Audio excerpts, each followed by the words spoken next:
Bonjour à tous et bienvenue pour ce nouvel épisode de K-News, votre émission d'actualité bimensuelle du monde de l'escalade. Cette semaine, vous le voyez, je ne suis pas chez moi, vous en avez l'habitude, les news n'attendent pas, et particulièrement aujourd'hui, puisque nous avons été témoins d'un événement assez exceptionnel en bloc outdoor, la triple décote d'un 9 à bloc, et pas n'importe lequel, puisqu'il s'agit du seul 9 à bloc libéré par un grimpeur français. Donc on parlera de ça, on ira aussi du côté de Madrid, où se déroulait la dernière Coupe du Monde de la saison avant la pause estivale d'août, et enfin on parlera d'un groupe de salles d'escalade bien connu du paysage français, ciblé par un très gros calibre du journalisme d'investigation Mediapart. Bref, on est parti. News numéro 1, la semaine dernière, Pietro Vidi, grimpeur italien bien connu pour ses belles ascensions multidisciplinaires en escalade, que ce soit en bloc, en voie ou en trad, vient de réussir la première répétition du bloc L'Ombre du Voyageur dans le Salève en France, un bloc proposé à l'époque comme le 6e 9 à bloc au monde par un protagoniste bien connu de notre scène nationale, Charles Albert. Une première répétition qui devait amener son lot de réponses habituelles avec un partage d'avis sur la cotation, sauf que cette fois-ci, l'annonce fera date alors que Pietro annonce que pour lui, le bloc ne vaudrait pas 9A, mais bien 8B+, soit une décote exceptionnelle de 3 crans. Une proposition bien sûr toujours pas définitive, quoique très révélatrice, qui désavoue totalement la première estimation de Charles Albert, une mésaventure qu'avait déjà vécu le grimpeur français il y a quelques années, alors qu'il proposait en 2019 le deuxième 9A au monde avec No Capote Only. Un bloc que décotait successivement le japonais Ryohei Kameyama à 8C+, puis son compatriote et ami Nicolas Pelorson à 8C. Alors forcément, depuis la réitération de ce phénomène, une question est sur toutes les lèvres, Charles Albert serait-il une énorme fraude? Bon ok, j'abuse peut-être un petit peu, par contre cette décote elle donne lieu à de véritables interrogations.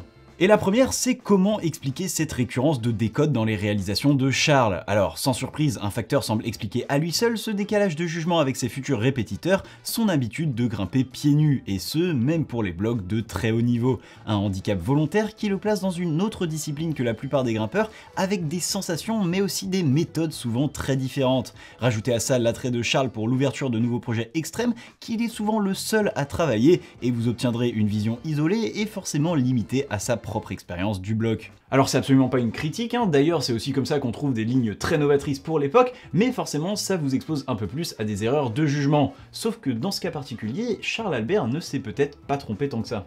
En effet, dans son poste d'enchaînement, Pietro Vidi se feint d'une remarque qui interpelle, nous n'avons définitivement pas grimpé le même bloc. Alors Pietro a bien grimpé la même ligne que Charles, mais ce qui rend le bloc différent, c'est la manière dont ils l'ont grimpé.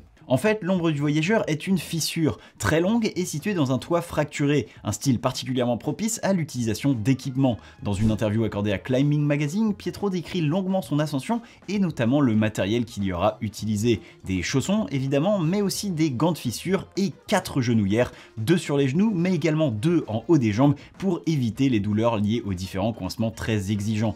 Plus encore, ces équipements lui permettent alors de trouver un repos total sans les mains en plein milieu du problème, comme on peut le constater dans la vidéo d'enchaînement dévoilée dans cette même interview. Un constat qui ouvre des pistes de réflexion sans fin quant à l'usage ou non de moyens technologiques modernes sur un bloc où nous aurons vu s'opposer deux styles aux antipodes, et il est assez facile de croire qu'effectivement, entre genouillères, chaussons, gants de fissure et rien du tout, l'écart de cotation est aussi grand. Pietro a probablement grimpé un bloc s'apparentant à du 8B+, et Charles Albert un 9A et peut-être même un peu plus. En effet, lorsque le journaliste de Climbing demande à Pietro si pour lui la cotation du bloc pieds nus et sans équipement serait bien de 9A, celui-ci, qui a déjà travaillé quelques autres 9 à bloc et notamment Alphane, lui aura répondu non, ce serait probablement bien plus dur que ça.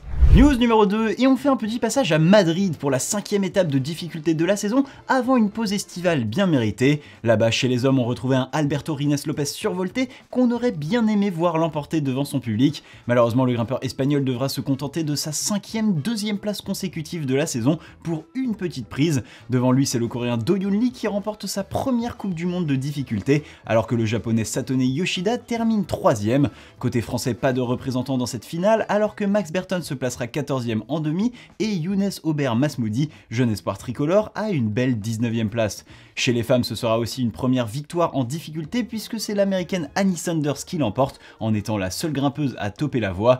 Elle est secondée par l'italienne Laura Rogora et Brooke Raboutou à la 3e place, 2 grimpeuses qui remontent sur le podium pour la première fois de la saison.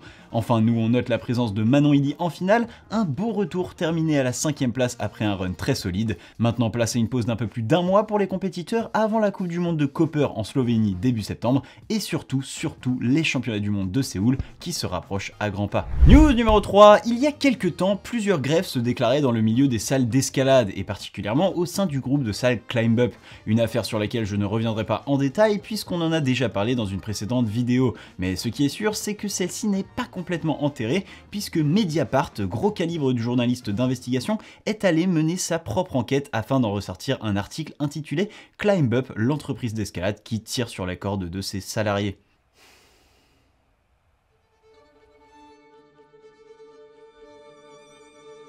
J'écris cette lettre à l'attention de tous les rédacteurs, journalistes, pigistes et autres professionnels de l'information.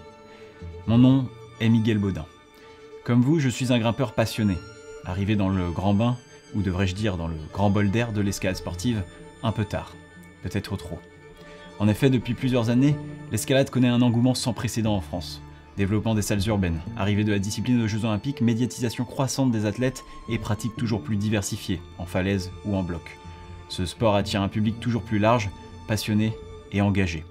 Et j'aime à croire que nous, médias, sommes les garants de cette passion. Pourtant, à mesure que l'intérêt médiatique grandit, un fléau persiste.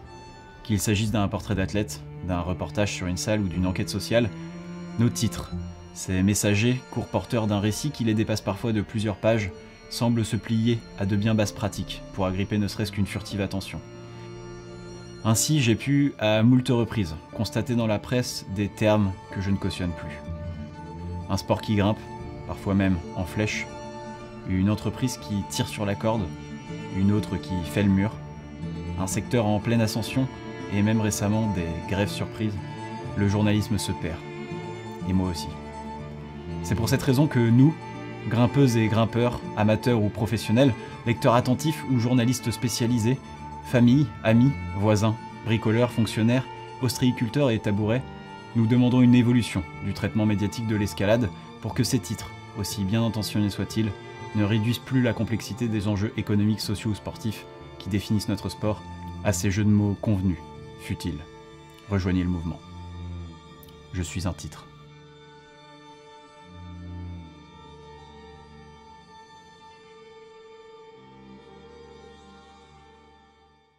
Bref, l'idée de ma news aujourd'hui n'était pas de relire avec vous tout l'article de Mediapart ou de lister chacun des arguments et des faits énumérés, ce serait très long et surtout ça demanderait une vidéo entière avec des recherches lourdes en amont pour ne pas dire de bêtises. Alors je vous mets le lien de l'article en description, malheureusement il est réservé aux abonnés donc si vous n'en faites pas partie, vous ne pourrez pas y avoir accès. Ceci étant, effet induit de l'engagement d'un acteur aussi important que Mediapart dans l'affaire, celle-ci s'est réveillée. D'abord le groupe de salles Climb Up aura réagi sans attendre à cet article avec un communiqué rappelant leurs derniers engagements dans le développement de leur salle, puis François Petit lui-même, président fondateur du groupe, a tenu à répondre à cet article, pointant de nombreuses informations malhonnêtes, approximatives voire erronées, et notamment au niveau du nombre d'accidents sur auto-enrouleurs ou de la fréquence de blessures des ouvreurs. Une interview portée par Vertige Media dont je vous mets le lien en description. Problème à peine publié, cette interview aura provoqué une levée de bouclier de la part de ses lecteurs sur les réseaux sociaux, en cause des déclarations jugées maladroites, voire malvenues de la part de François Petit, avec une insinuation explicite selon laquelle la CGT aurait poussé les employés à faire grève, sans quoi cela ne se serait pas produit, ou encore la mise en avant d'une augmentation jugée trop dérisoire pour tous les salariés du groupe. Bref, une affaire visiblement pas encore totalement éteinte sur laquelle je vous laisserai vous faire votre propre avis. Et dans le reste des news, il y a presque 15 jours, Los Angeles 2028 aura dévoilé un premier planning très détaillé de la prochaine édition des Jeux Olympiques, une session qui débutera officiellement le 14 juillet avec la cérémonie d'ouverture, bien que quelques sports auront donné leur coup d'envoi jusqu'à 2 jours plus tôt, et qui se terminera au soir du dimanche 30 juillet. Alors bien évidemment, l'escalade vivra là sa 3e épopée olympique, avec pour la première fois les 3 disciplines de bloc, difficulté et vitesse en catégories séparées. Au niveau du planning, eh bien ça ne changera pas beaucoup pour les supporters de Paris 2024, puisqu'encore une fois, l'escalade sera présente en 2e semaine, sur une période de 6 jours à partir du lundi 24 juillet et jusqu'au samedi 29, avec des remises de médailles chaque jour à partir du mercredi 26. Pour l'instant, pas plus de détails ni sur la vente de billets ni sur le programme détaillé par jour. Par contre, si vous souhaitez regarder par vous-même ce programme intermédiaire, je vous mets le lien en description. Et voilà, c'est tout pour les news, et maintenant on passe aux croix de la semaine. Et on commence par l'enchaînement de Just to Fix 9A/+ par Laura Rogora sur le site de Déversé près de Nice. La grimpeuse italienne tout juste auréolée d'une médaille d'argent à la Coupe du Monde de difficulté de Madrid en aura profité pour s'offrir une petite pause falaise, sa discipline de prédilection. Enfin, pause pour Laura qui rime bien souvent avec razzia de croix extrême, et en plus de Just to Fix, elle aura également enchaîné Puntix, 9A, Kinematics, également 9A, mais aussi Hot Chili X, 8C Flash, un total impressionnant, révélateur du forme historique, et ça tombe bien puisque Laura aura même pris le temps d'écrire l'histoire avec une autre croix un peu tardive pour cet épisode et dont on parlera dans 2 semaines. Et on termine avec une croix du petit prodige Baze Wilders qui vient d'enchaîner The Arch, son premier 8B block sur le site de Rocklands. À peine arrivé sur le site, le très jeune grimpeur de 14 ans, futur très grand de la discipline, aura déjà réussi son bloc le plus difficile en carrière, une ascension qui lui aura demandé quelques jours de travail en amont lors d'un précédent trip avant de simplement se rafraîchir la mémoire cette semaine. Après ça, il n'aura fallu que 2 essais depuis le sol pour terminer le boulot. D'ailleurs, il y ajoute également quelques 8 à flash avec Aounda ou Barracuda, bref, un voyage bien rempli.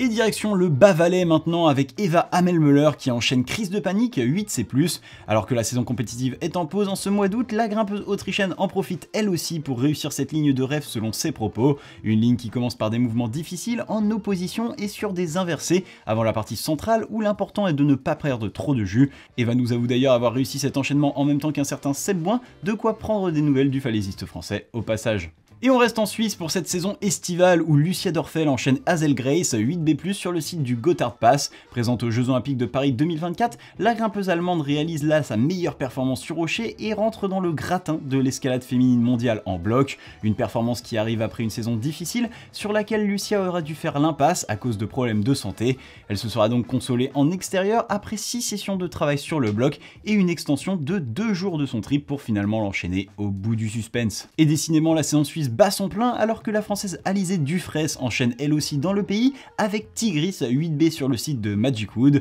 On parlait déjà de la grimpeuse il y a quelques semaines alors qu'elle rentrait dans le 8B+ pour la première fois. Et bien à 38 ans, elle étoffe encore son palmarès avec un 8B en seulement 4 jours. D'ailleurs celui-ci n'est pas encore un accomplissement en soi puisque son véritable but est de sortir l'intégrale du bloc avec un départ assis qui ramènerait la cotation à 8B+. Et voilà, c'est tout pour cet épisode. Comme d'habitude, j'espère qu'il vous aura plu. Si c'est le cas, n'hésitez pas à vous abonner à la chaîne, laisser un j'aime sur la vidéo, allez nous soutenir sur notre page Tipeee, nous suivre sur Instagram, sur le Discord, bref, vous connaissez tout ça. Et moi, je vous dis à dans 2 semaines. Tchuss!